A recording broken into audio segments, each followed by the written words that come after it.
Hey, good morning, everybody. It is Wednesday, and hopefully, you guys are having Thursday.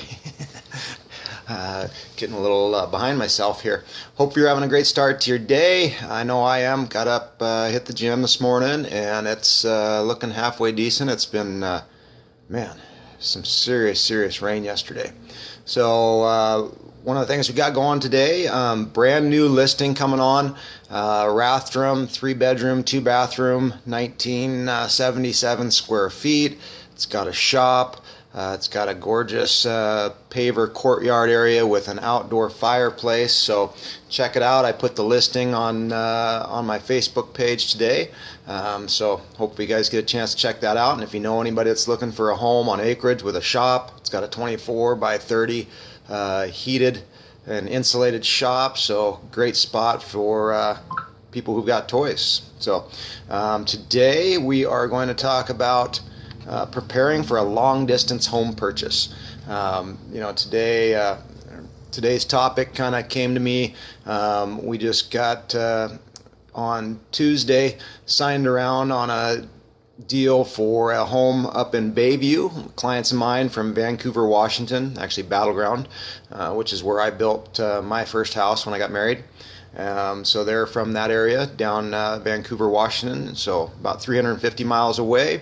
And definitely was makes it a little more trying when you're doing it from a distance. But right now, that's kind of the way it is for a lot of transactions with stay at home. Although we're now finally starting to get out and about more with releasing some of the stay at home initiatives. So hopefully people are getting out and checking things out. I know there's a lot of activity. People have been pent up. So those that were hoping to get on the home buying train are now getting out there looking. So if you're thinking about selling your home, great time. A lot of activity right now. So let's take a look at preparing for a long distance home purchase, because a lot of people out there are going to be in that situation. You know, we get people that want to move out of California and take advantage of the market. Same with Seattle, even Portland. So, buying a new home, it can be a rewarding but scary process. You know, it's a big deal. It's, for most of us, it's our largest purchase that we make and one of our biggest investments. And so that process gets even more difficult and even more scary doing it from a distance, because things can look considerably different in person than they do in the photos. You know, photographers do an amazing job making things look great. And I know my photographer, Sarah, that takes a lot of the pictures for me, does an amazing job getting everything looking good. But definitely things can look a little different in person. So that gets a little stressful sometimes. As long as you know what you're looking for, that's the biggest thing. So setting your priorities, getting a list of what means the most to you in a home, that can help whoever the agent is that's working with you on that stuff. So get the big ticket items, the things that have the highest priority for you. Rank those for your agent. That makes it much easier for us to determine what things we need to focus on most. Find somebody that you can trust, an agent that you like, that your personalities mesh with, because it can be a stressful process, and you guys want to be able to get along and enjoy it as much as you can. So you want to have somebody that knows the area, knows the ins and the outs, between weather patterns, because that can be different. And locally here we know certain snow belts and things, and these things you need to know and understand what that means. It's just kind of a certain weather patterns that we have in our area, and having somebody that knows that stuff can greatly help get you to understand what it might be like to live in the particular area that you're looking at. So they can provide a little more information for you. So get somebody that you trust, and that knows the area well. Have your must-haves, your ultimate list of must-have elements for your new home. Make sure that those are communicated well to your agent. Say, hey, these are our list of 5 things that we have to have. Here's a list of 5 things that we'd really like to have, and here's 5 things that we definitely don't want to have. So kind of make it very clear to your agent a picture of what you'd like to have in a home. something you have to sit down with your spouse, significant other, your family, and have everybody kind of pitch in what they want to see and make that list and prioritize it.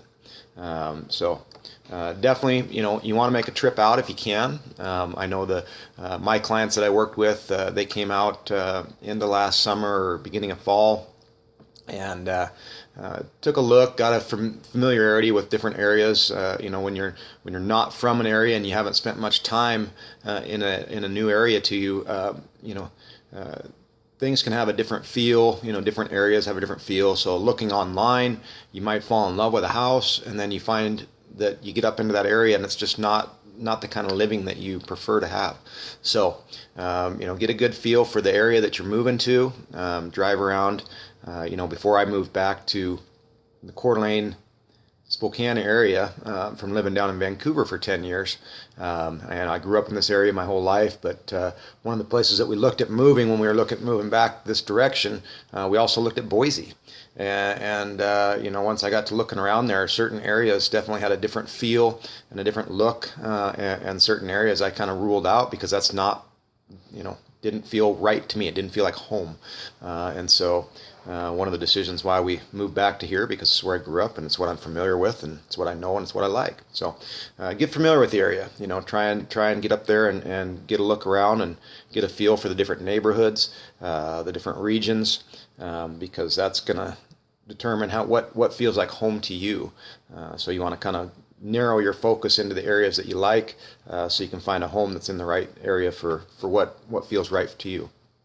And be thorough in your options. Don't count out options until you've carefully weighed the pros and the cons.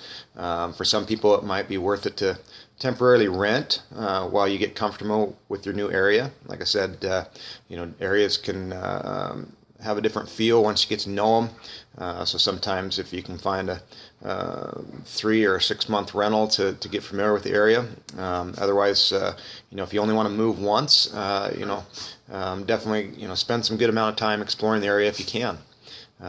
When it comes to buying a home from afar, the most important thing to remember is that you should never make any decisions hastily or without proper preparation. So make sure you spend a good amount of time checking things out, and hope you guys enjoy these tips that I'm trying to bring to you. It's from life experience. Like I said, just finished up getting a deal signed around for some clients of mine that are moving up this way from the Portland, Vancouver area. So Battleground, Washington, to be exact, for those that are familiar.